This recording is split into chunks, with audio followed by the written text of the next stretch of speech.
हम तुम्हें कथा सुना रहे हैं, फिर इसका उत्तर देंगे हम। ब्रह्मा जी के 4 पुत्र हैं, प्रकट हुए सतयुग, त्रेता, द्वापर और कलयुग। ब्रह्मा जी ने संपूर्ण भुवनों का निर्माण किया है, क्योंकि सृष्टि रचना का कार्य ब्रह्मा जी को है। तो ब्रह्मा जी ने चारों पुत्रों को बुलाया, सतयुग, त्रेता, द्वापर, कलयुग को। सतयुग से कहा, बेटा हमारी आज्ञा है, यद्यपि मैं तुम्हारे स्वभाव को जानता हूँ, तुम अपने राज्य में ऐसा कुछ विधान करना कि हमने नरक बनाया है उसमें भी प्रवेश हो, खाली न रहे। तो उनका पिताजी, ऐसा नहीं हो सकता, हमारे राज्य में कोई नरक नहीं जा सकता। द्वापर से, त्रेता से कहा, त्रेता ने कहा हम अपने बड़े भाई का अनुगमन करेंगे पिताश्री। द्वापर की तरफ देखे, बोले आपको निराश नहीं करेंगे, प्रयास करेंगे। कलयुग से कहा तो कहा पिताजी जैसे बड़े भाई ने कहा हमारे राज्य में कोई नरक नहीं जाएगा, ऐसे हम आपको वचन देते हैं कि हमारे राज्य में कोई बिरले बच जाए तो स्वर्ग या भगवत प्राप्ति करें, सीधे सबको नरक भेजेंगे। समझ रहे हो ना? हाँ, अब तुम्हारे प्रश्न का उत्तर दे रहे हैं।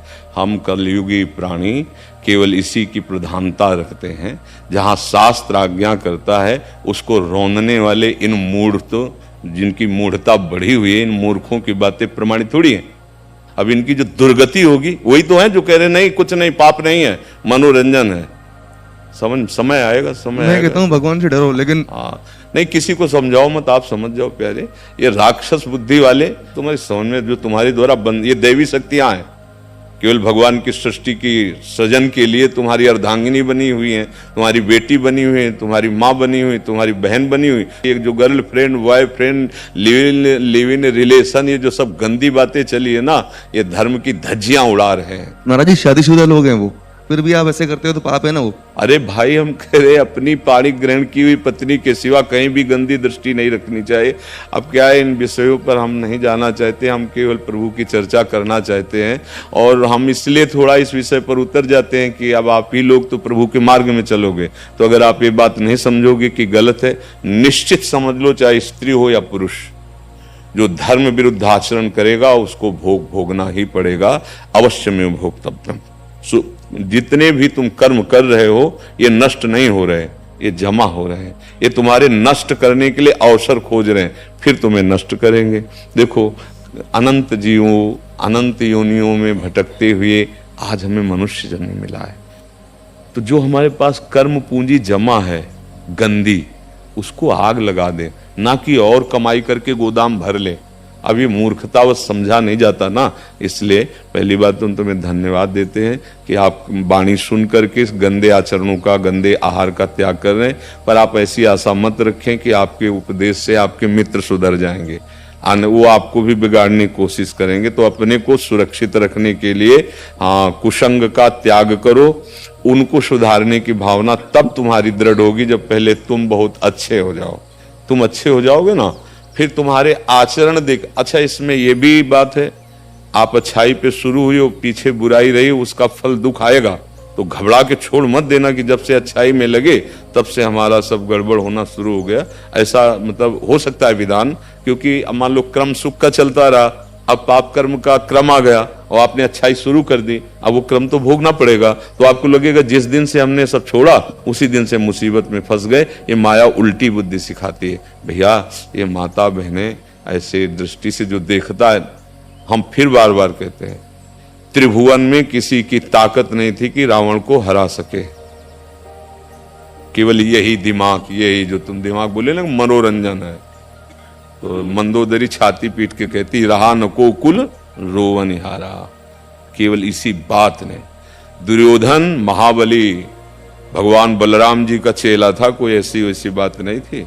और भगवान व्यास देव जी के द्वारा प्रकट हुए 100 पुत्र थे, लेकिन द्रौपदी पर गंदी नजर, बड़े भाई की पत्नी पर गंदी नजर, तो क्या हो गया, 100 के 100 बन गए, 100 के 100 बन गए, मिट्टी में मिल गए। और सब महाबली थे, 10-10 हजार हाथियों का बल रखने वाले सब थे।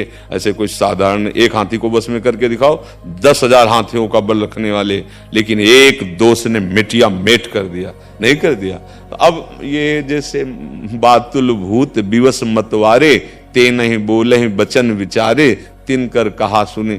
भैया आप खुद देखो, गंदे आचरण करके देखो और अच्छे आचरण करके देखो, बेविचार करके देखो, ब्रह्मचर्य रह के देखो, सात्विक भोजन करके देखो, राक्षसी भोजन खुद अनुभव करके देखो, भगवान का नाम लेके देखो और संसार के आचरणों को, गंदे आचरणों करके चिंता, शोक, भय, आगामी भय की कल्पना, नाना प्रकार के शोक ये तुम्हारे हृदय को घेर लेंगे। चाहे जितना रुपया जमा कर लो, चाहे जितने तुम बढ़िया मकान बना लो, चाहे जितना भोग सामग्री इकट्ठा कर लो, ये सब बेकार हो जाएगा। एक क्षण में काल एक ऐसा तमाचा मारेगा, सब फैल जाएगा।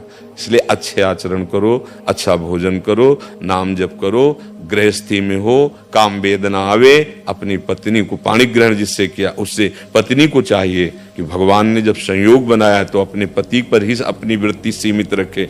दोनों धर्म से चलो तो गृहस्थी में रहते हुए धर्मयुक्त भोगों को भोगते हुए आप भगवान की कृपा पात्र बन जाएंगे।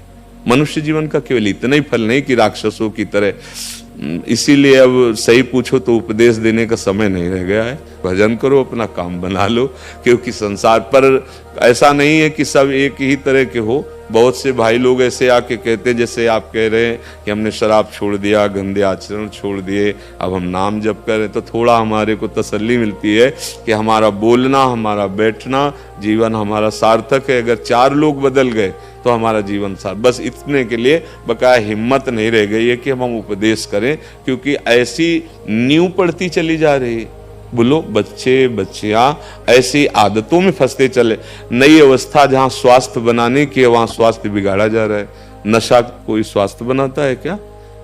हाँ, गंदी बातें बेविचार कहीं स्वास्थ्य बनता है क्या? गंदे तुम दृश्य देख रहे हो, गंदे आचरण कर रहे हो। अब आजकल चला है कि जो बड़ा आदमी है, बड़े आदमी को बच्चा है, वो पार्टी में जाए तो बड़ा आदमी, उसको कहा जाता है बड़ी सोसाइटी।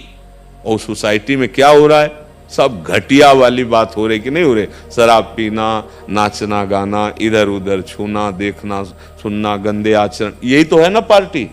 भला ऐसी पार्टी हो कि बढ़िया सुंदर भोग लगाए भगवान को और सब बैठकर नाम कीर्तन कर। अब हम मानेंगे कि हाँ ये बढ़िया पार्टी हुई, 100 लोगों का भोजन बना, ठाकुर जी का भोग लगा, 10-20 ऐसे रोड में जो भूखे बैठे उनको पवा दिया और आप लोग पाइए और बैठकर कीर्तन कीजिए और आराम से घर जाइए, तो ये हो गई बढ़िया पार्टी। वो पार्टी लद के बेसुध गाड़ी में आ रहे, एक्सीडेंट हो गई, पार्टी खत्म। पार्टी कितने ऐसे घटनाएं हो रही, देख रहे ना, उठा लेके वो पार्टी और काटकूट पार्टी। अब ये तो तुम समाचार सब सुन ही रहे हो। हमको तो जैसे नए बच्चे जो यहाँ जुड़ते हैं वो जब बता, अब ये स्थिति कि टीचर बैठ करके छात्र के साथ मदिरापान कर रहा है। हमारे पास वो विद्यार्थी जो है तो जैसे बताए हमको, ऐसा कैसे हो सकता है? तो गुरु होते हैं। अरे बोले महाराज जी, अब आपका समय हो, ये टीचर ऐसे मेज में रखी है मदिरा और ऐसे छात्र बैठे और वही छात्र उनका प्रिय होगा जो लाएगा। हम कहा अब क्या विद्या हो, अध्ययन होगा क्या? तो ये बहुत समय हम तो ये कहते हैं जो आए हो सत्संग में बड़े कृपा पात्र हो। भगवान, आज के सत्संग में आपने जैसे बताया भगवत प्राप्ति बहुत आसान है, मेरा संकल्प और दृढ़ हो गया है। बिल्कुल, ये देखो, हमें आप लोगों से किसी से कोई प्रलोभन नहीं है। अगर कोई और चाह होती तो हम तुमको सत्य कह रहे हैं, हम जबान नहीं खोलते और एकांत नहीं छोड़ते। एक चाह पैदा हो गई है कि अब हमारा आखिरी समय है, क्योंकि किडनी फेल है, कभी भी ठाकुर जी ट्रांसफर कर सकते हैं। अब जो कुछ गुरु से मिला है और जो कुछ जिंदगी में अनुभव हुआ है, तो हमने समाज का अन्न खाया है, समाज का वस्त्र पहना है। तो अब जो पकड़ पाओ ना पकड़ पाओ ना। भगवान, आपका दर्शन कर लिया, अब तो लगता है अब को तो नाचना चाहिए।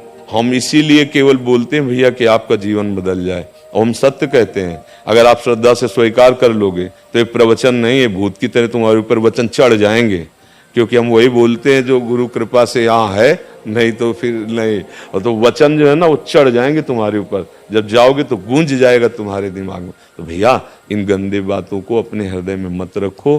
देखो आजकल पति पत्नी का प्यार ऐसे बिखरा हुआ है, कब कौन कहां से तलाक, किसकी तलाक, ये शब्द हैं।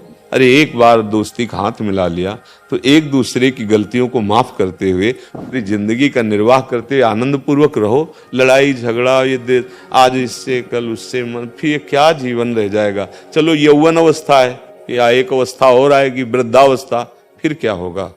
तुम्हारे कर्म जब तुम्हारे ऊपर लागू कर होंगे, दंड भोग, तब क्या होगा। इसलिए बहुत ये कमाई की अवस्था है, इसमें अच्छी कमाई कर लो या बुरी कमाई कर लो।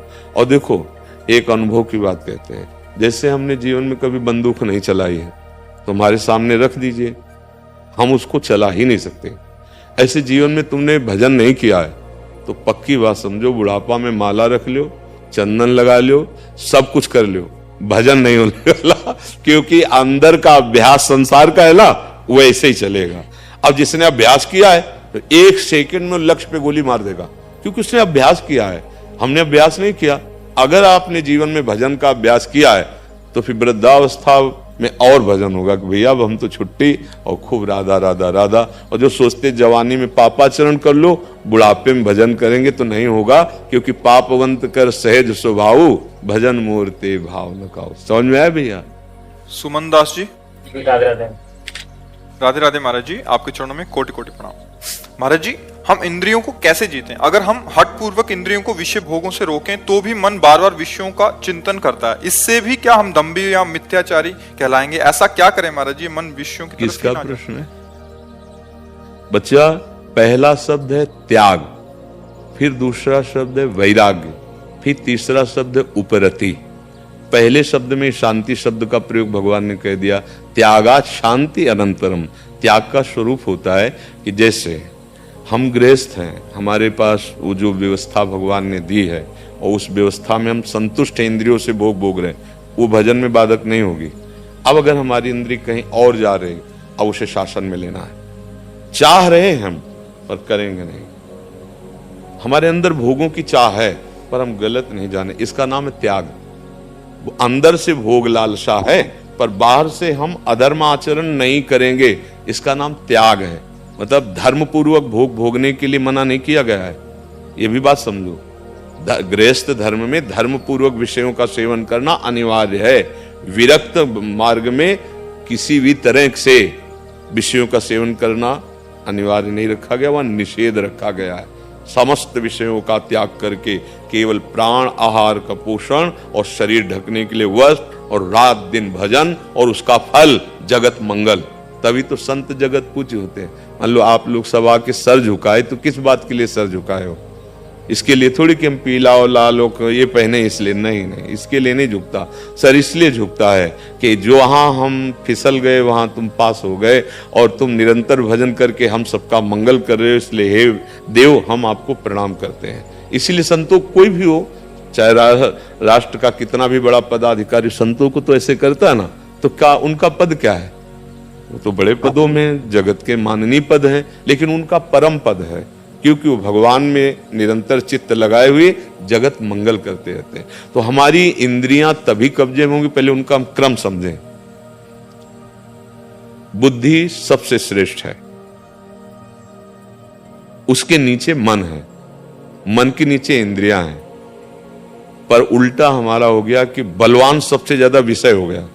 विषयों ने इंद्रियों को आकर्षित कर लिया, इंद्रिय ने मन को अधीन कर लिया और मन ने बुद्धि को अधीन कर लिया और हमारी दुर्दशा प्रारंभ हो गई। अब पहला काम होना चाहिए बुद्धि का शुद्ध होना। बुद्धि शुद्ध हो जाने का मतलब होता है विवेक। विवेक होता है सत्संग से, सत्संग मिलता है भगवान की कृपा से। बिन सत्संग विवेक न होई और राम कृपा बिन सुलभ न सोई। तो हमें तो लगता है कि अगर सत्संग मिल गया तो मानो भगवान की कृपा हो गई। अब बुद्धि शुद्ध होने लगी। अब मन जो इंद्रियों के अधीन होकर विषयों में गलत जा रहा है उसको हमने रोक दिया। यद्यपि हृदय में चाह है, नहीं भोगेंगे, इसका नाम त्याग। थोड़े दिनों के बाद वो जलन शांत हो जाएगी।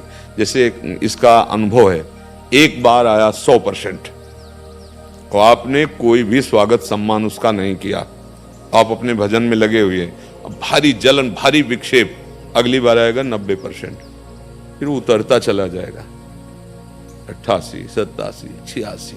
जैसा भजन बढ़ रहा है, अगर आपने संयोग कर दिया तो 100 की जगह वो शास्त्र हो जाएगा, फैल जाएगा पूरे हृदय में।